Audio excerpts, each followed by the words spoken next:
तो सोचो तुम्हारा जीवन बहुत अच्छा चल रहा है, फिर अचानक से एक दिन तुम्हारी लाइफ में एक इंसान आता है और तुम्हारे जीवन में बहुत सारा चुतियाब बढ़ देता है। और फिर तुम्हें पता चलता है जितनी भी दिक्कत परेशानियां हैं वो इसी इंसान की वजह से है। और तुम्हें ऐसा मौका मिलता है कि तुम्हें उस इंसान से अपना बदला ले सको। बट क्या ये चीज इतनी सिंपल और आसान है? और क्या तुम्हारे अंदर की हेटरेट इतनी बड़ी है कि मौका आने पे तुम उस इंसान से अपना बदला ले भी पाओगे या फिर नहीं? तो सस्पेंस, ड्रामा, थ्रिलर और टाइम ट्रेवल के साथ एक मूवी है प्रीडेस्टिनेशन, जो मैं एंटरटेनमेंट और माइंड बेंडिंग चीजों के साथ कुछ सवालों के साथ भी छोड़ जाती है कि क्या इंसान के पास सच में उसकी फ्री विल है या फिर ये एक महज भ्रम है। तो आज की इस वीडियो में मैं इसी मूवी के बारे में बात करने वाला हूँ और ये कोई रिव्यू नहीं होने वाला है। मैं इस वीडियो में आज ये बात करने वाला हूँ कि इस मूवी का एसेंस क्या था और ये मूवी एक्चुअल में हमको क्या दिखाने की कोशिश कर रही है। तो वीडियो शुरू करने से पहले एक वार्निंग कि अगर तुमने ये मूवी नहीं देखी है तो इस मूवी से रिलेटेड इस वीडियो में बहुत सारे स्पॉइलर होने वाले हैं और इस वीडियो को आगे कंटिन्यू मत करो। पहले मूवी देख के आओ और अगर उसके बारे में और जानना है तो इस वीडियो को देखो। तो इसी के साथ चलो वीडियो शुरू करते हैं। तो इस मूवी के मेन आइडिया को समझने के लिए सबसे पहले हमको समझना पड़ेगा इस मूवी के टाइटल को, जो कि है प्रीडेस्टिनेशन। और प्रीडेस्टिनेशन के दो मीनिंग हो सकते हैं, जिसमें से पहला है प्रीडेस्टिनेशन पैराडॉक्स, जिसके अंदर हमारे कैरेक्टर्स एक लूप में चलते हैं और टाइम ट्रेवल करके अपने पास्ट और फ्यूचर से इंटरेक्शन करते हैं ताकि जो टाइम लाइन है वो अच्छे से चले और उसमें कोई दिक्कत ना आए। और जिसकी वजह से जो चीजें हैं वो एक लूप में चलती रहती है। अगर तुमने डार्क सीरीज देखी है तो ये चीज तुमको और अच्छे से समझ आएगी। और इस टर्म का एक और मतलब है जो कि थोड़ा क्रिश्चियन माइथोलॉजी या क्रिश्चियन बिलीफ के तरफ हमको ले जाता है कि जो सारी चीजें इस दुनिया में हो रही हैं वो पहले से ही प्री डिसाइड यानी प्री डेस्टिन्ड है और वो डिसाइड की गई है गॉड के द्वारा। और इसका मतलब ये है कि जो इंसान होता है उसके पास फ्री विल नहीं होती और जो भी वो कुछ करता है वो सब पहले से ही डिसाइडेड है। और इसको और अच्छे से समझने के लिए चलो इसकी थोड़ी बहुत स्टोरी पे बात करते हैं। तो फिल्म की जो कहानी है वो पास्ट, फ्यूचर और प्रेजेंट में ऐसे घूमती रहती है, जिसकी वजह से जो चीजें हैं वो हमें समझने में मुश्किल होती है। इथन हॉक का कैरेक्टर जो कि एक एजेंट होता है एक ऐसी एजेंसी में जिनका काम होता है फ्यूचर में होने वाले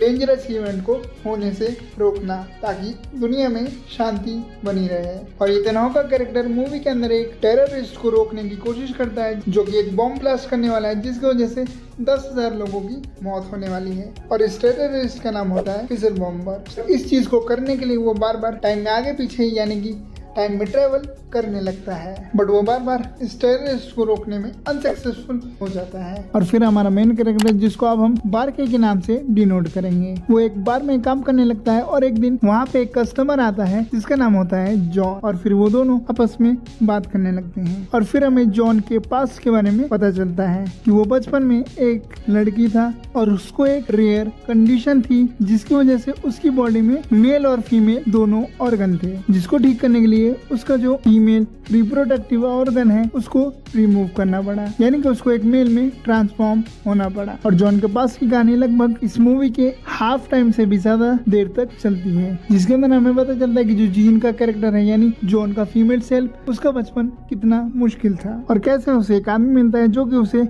पूरी तरीके से समझता है। बट बाद में वो जीन को छोड़ के चला जाता है और फिर लेटर ऑन उसे पता चलता है कि वो प्रेग्नेंट है उसी आदमी के बच्चे के साथ। और इतना ही नहीं, फिर उसका जो न्यूबॉर्न बेबी होता है वो भी हॉस्पिटल से गायब हो जाता है। तो स्टोरी थोड़ी लंबी हो गई, बट आगे की चीजों को समझने के लिए ये जरूरी थी। कहानी सुनने के बाद जो हमारा बारकी है यानी इथन हॉक का जो कैरेक्टर है वो जॉन को एक ऑफर देता है कि टाइम ट्रेवल करके मेरी मदद करो इस फिजल बॉम्बर यानी उस टेररिस्ट को रोकने में। और उसके बाद बारकी जॉन को उस आदमी से मिलाएगा जिसने जॉन की लाइफ बर्बाद की थी। और फिर वो लोग टाइम ट्रेवल करते हैं और यहाँ से कहानी इंटरेस्टिंग होनी शुरू होती है। उसी टाइम में जाता है जब जीन उस आदमी से पहली बार मिली थी और वहाँ पे पहुँच के उसको पता चलता है कि वो आदमी जिसने जीन की पूरी जिंदगी खराब की थी वो एक्चुअल में जॉन ही है, यानी वो खुद ही वो इंसान है जिसने उसकी खुद की लाइफ बर्बाद की थी। तो यहाँ पे हमारे एक क्वेश्चन का जवाब मिलता है, जो कि मैंने वीडियो की शुरुआत में कहा था कि हर बार चीजें इतनी आसान नहीं होती जितना तुम समझते हो। जो हमारा बार्की का कैरेक्टर है वो जॉन को बताता है इस टाइमलाइन में जीन को जिससे प्यार है वो और कोई नहीं बल्कि जॉन का ही कैरेक्टर है। और सबसे वियर्ड चीज तो ये, जीन का जो बेबी होता है उसका जो फादर होता है वो जॉन होता है, यानी कि अपने बच्चे की माँ भी वो खुद है और बाप भी। और इतना ही नहीं, हमको आगे जाकर ये भी पता चलता है कि जिस बंदे ने हॉस्पिटल से जीन का बेबी चुराया होता है खुद बार्की का कैरेक्टर होता है और उसी ने उस बेबी को ऑर्फनेज के बाहर छोड़ा होता है। अब ऐसा क्यों?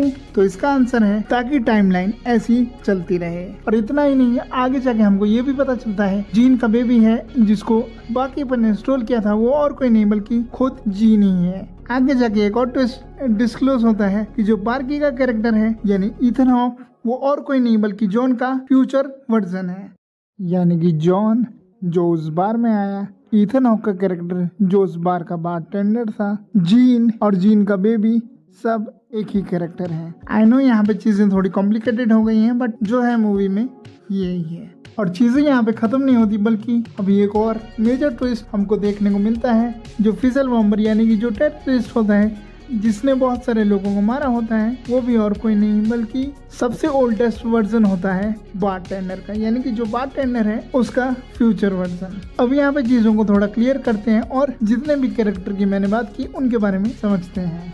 So after all this discussion हमको ये पता चलता है कि जितने भी मेन कैरेक्टर हमको इस मूवी में देखने को मिले वो लेते कि एक ही कैरेक्टर है बट डिफरेंट टाइम पीरियड वाले। बट इतने ज्यादा कियोस और दिमाग घुमा देने वाली चीजों की जरूरत क्या थी? तो देखो, बेसिकली ये मूवी हमको बताती है कि कुछ चीजें जो होती हैं तुम चाहे जितना भी उन चीजों को बदलने की कोशिश कर लो बट वो नहीं बदलती। अब तुम्हारे मन के अंदर एक और क्वेश्चन आ रहा होगा कि जब हमारे इतना के कैरेक्टर को पता है कि ये जो टाइम पीरियड है वो इतना क्योटिक होने वाला है तो वो चीजों को बदल क्यों नहीं देता है टाइम में ट्रेवल करके? तो देखो, जिस अथॉरिटी के लिए इतना कैरेक्टर उनकी कुछ पॉलिसीज हैं और उनके हिसाब से अगर किसी एजेंट ने अपने हिसाब से टाइम पीरियड में कुछ किया जिसकी वजह से टाइम ब्रीच या कोई और टाइमलाइन क्रिएट हुई तो उस एजेंट को सीधा मार दिया जाएगा। तो इसी के साथ ये मूवी हमारे मुंह पे एक और क्वेश्चन फेंक के मारती है और वो है द ग्रीड ऑफ सर्वाइवल, कि हर आदमी कहीं ना कहीं जीना चाहता है। तुम्हारे मन में कितना भी दुख हो और कितना भी तुम परेशान हो अपने जीवन से,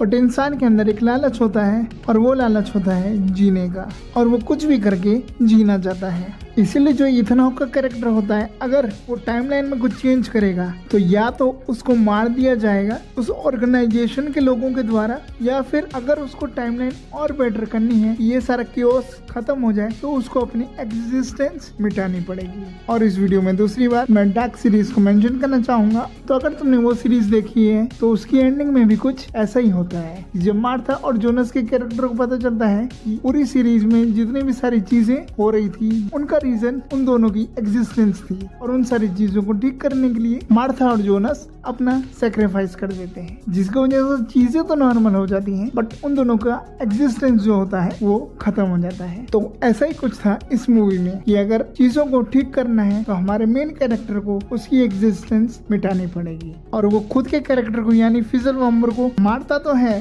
बट उससे कुछ बदलता नहीं है, क्योंकि फिजल बॉम्बर की डेथ भी इस लूप का पार्ट होती है। तो चलो अब इस वीडियो को कंक्लूड करते हैं। बेसिकली हमें ये मूवी दो चीजें बताती है, ग्रीड ऑफ सर्वाइवल, और दूसरी चीज हमें ये मूवी ये बताती है जितने भी चीजें इस दुनिया में हो रही हैं सब प्री डिटरमाइंड और प्री डिसाइडेड है by one and only God, यानी इस दुनिया में फ्री विल नाम की कोई चीज नहीं है, और फ्री विल एक भ्रम है यानी एक इल्यूजन है। In short, some things has to happen as they are meant to be।